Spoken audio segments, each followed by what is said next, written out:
Goedemiddag iedereen. Bonjour à tous. Quand j'entends parler de personnes âgées, eh bien, honnêtement, j'en fais partie. C'est à partir de l'âge de 55 ans, n'est-ce pas? Et j'ai été réactivée en tant que personne de plus de 55 ans en devenant ministre. Donc, ça me réjouit d'être présente ici aujourd'hui à cette conférence de presse organisée à l'occasion de l'année européenne vieillissement actif. Et par actif, ce n'est pas jouer au pétanque ou faire des décorations florales. C'est important également, mais je voudrais quand même parler d'autre chose. L'année européenne du vieillissement actif a juste pour ambition de revoir cette image. Parce qu'il est vrai que notre société est quand même étrange. D'une part, et ça dure depuis des années, on essaye, lorsqu'on vieillit, d'avoir l'air jeune.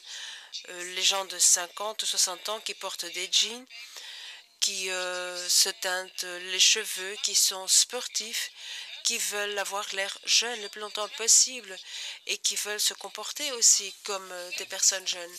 Il y a des hommes de 50, 60 ans qui deviennent papa pour la troisième ou la quatrième fois et probablement pas avec leur première femme. Pour les femmes, c'est un peu plus difficile.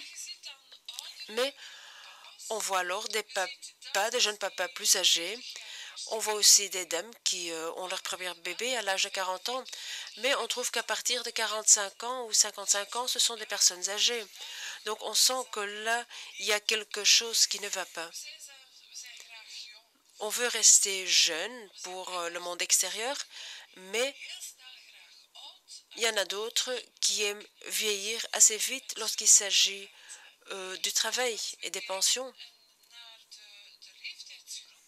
Et quand on prend la tranche d'âge à partir de 55 ans, on considère ces gens comme étant des personnes âgées.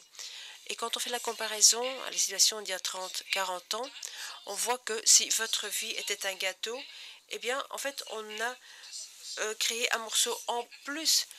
C'est un morceau qu'on a ajouté. Avant, quand on avait 60 ans et on prenait sa pension, alors en général, on était vieux à cause des conditions de vie, à cause du travail, et on avait la chance de vivre encore 5-6 ans, mais les gens ne vivaient pas bien plus longtemps. Mais là, je parle de la situation il y a 40 ans. Aujourd'hui, et je m'en suis occupée en Anvers en tant que présidente du CPAS, on voit que les petits problèmes de santé qui commençaient à l'âge de 60 ans commencent maintenant à l'âge de 75 ou de 80 ans. Donc la plupart des gens restent relativement actifs et en bonne santé jusqu'à l'âge de 80 ans. Alors il y a le groupe des personnes de plus de 80 ans qui augmente énormément.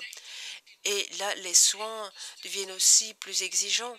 Mais en fait, ce morceau de gâteau qu'on a ajouté, c'est le morceau qui concerne l'âge de 60 à 75 ans, une nouvelle phase de vie.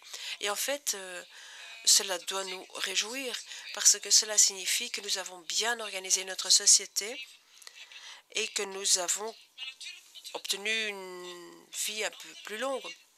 Mais évidemment, nous devons aussi voir les choses d'une autre façon.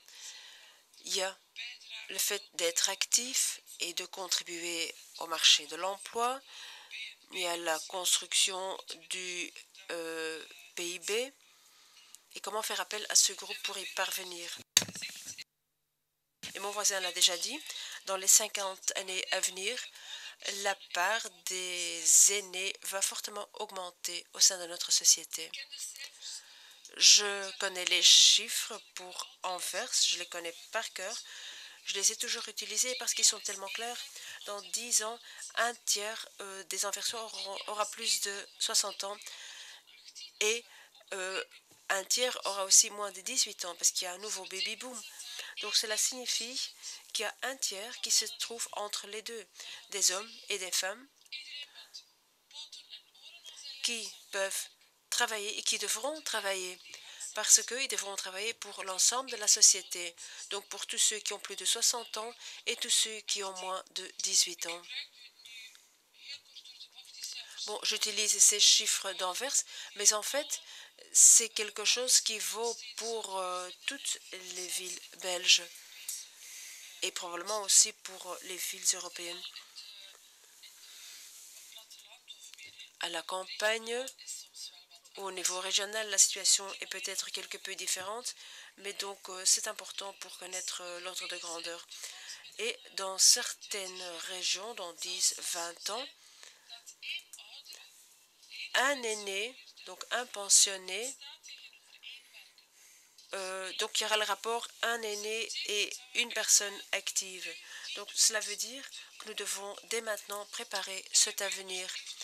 Et mon voisin nous a déjà rappelé à l'ordre en disant que le taux d'emploi auprès des plus de 55 ans est bien trop peu important, 9% en dessous de la moyenne européenne, et cela veut dire concrètement 37,3%.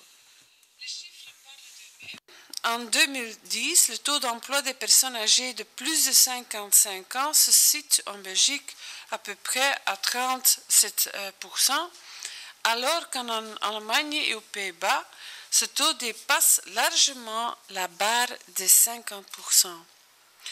C'est une évidence et une question de bon sens. Des mesures doivent impérativement être prises pour faire en sorte que, progressivement, chaque personne de plus de 55 ans travaille plus longtemps qu'aujourd'hui. Chaque travailleur doit contribuer un peu plus longtemps au financement de notre sécurité sociale. Sans cela, les jeunes d'aujourd'hui vont devoir payer des sommes considérables pour pouvoir financer les pensions des pensionnés. Ou alors, la sécurité sociale sera considerablement dégradée pour tous les citoyens. De structurele hervormingen zijn noodzakelijk. Les réformes structurelles sont indispensables pour garantir l'avenir de notre sécurité sociale et aussi pour garantir les pensions. Et il est donc indispensable que notre économie soit stimulée et que nos entreprises soient plus compétitives. Des mesures ont été prises dans le cadre de l'accord gouvernemental et nous sommes en train de les mettre en œuvre par le biais de la loi programme et par la loi portant dispositions diverses. Je pense au plan en matière d'emploi pour les aînés et au respect de la pyramide d'âge en cas de licenciement collectif pour éviter que les personnes les plus vulnérables sur le marché de l'emploi ne deviennent pas les plus grandes victimes. Et pour toute clarté, ce n'est peut-être pas toujours très clair pour vous, mais les employeurs et les travailleurs se retrouvent parce que parfois on veut trouver la solution la plus facile et on dit parfois les plus de 50 ans doivent partir et la prépension c'est une solution facile. Oui, à court terme, mais ce n'est pas toujours la meilleure solution à long terme. Et on constate que les autorités, que les politiques assument leurs responsabilités et il est vrai que les deux groupes arrivent à un accord entre nous, mais le niveau politique veut être plus ambitieux et veut donc qu'il y ait des plans d'emploi dans les entreprises pour faire en sorte que les travailleurs âgés puissent travailler plus longtemps en prenant les mesures nécessaires. Et en cas de licenciement, il ne faut pas seulement viser les personnes plus âgées. Il ne faut pas envoyer les personnes âgées au chômage, mais peut-être aussi les jeunes qui ont encore les capacités de trouver un nouvel emploi.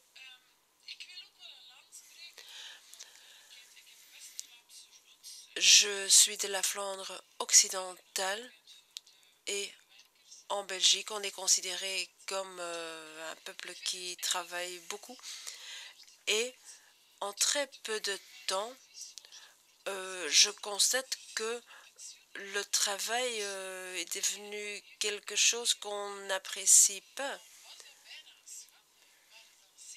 Parce qu'avant, quand on arrêtait le travail, c'était un scandale. C'est parce qu'on n'arrivait plus à suivre, parce qu'on était malade. Alors qu'aujourd'hui, le travail, bon, on essaye de s'en défaire au plus vite. alors que le travail peut être quelque chose de très agréable. Et il faut se demander pourquoi le travail est devenu tellement difficile aujourd'hui. Et en Belgique, souvent, on reste très longtemps dans la même entreprise. On veut accomplir l'ensemble de la carrière dans une même entreprise, dans une même fonction. Évidemment que ça devient monotone après un certain temps. Il est important de changer de fonction. On peut changer de partenaire, c'est bon pour l'amour aussi, mais changer de fonction, ça aussi c'est bon.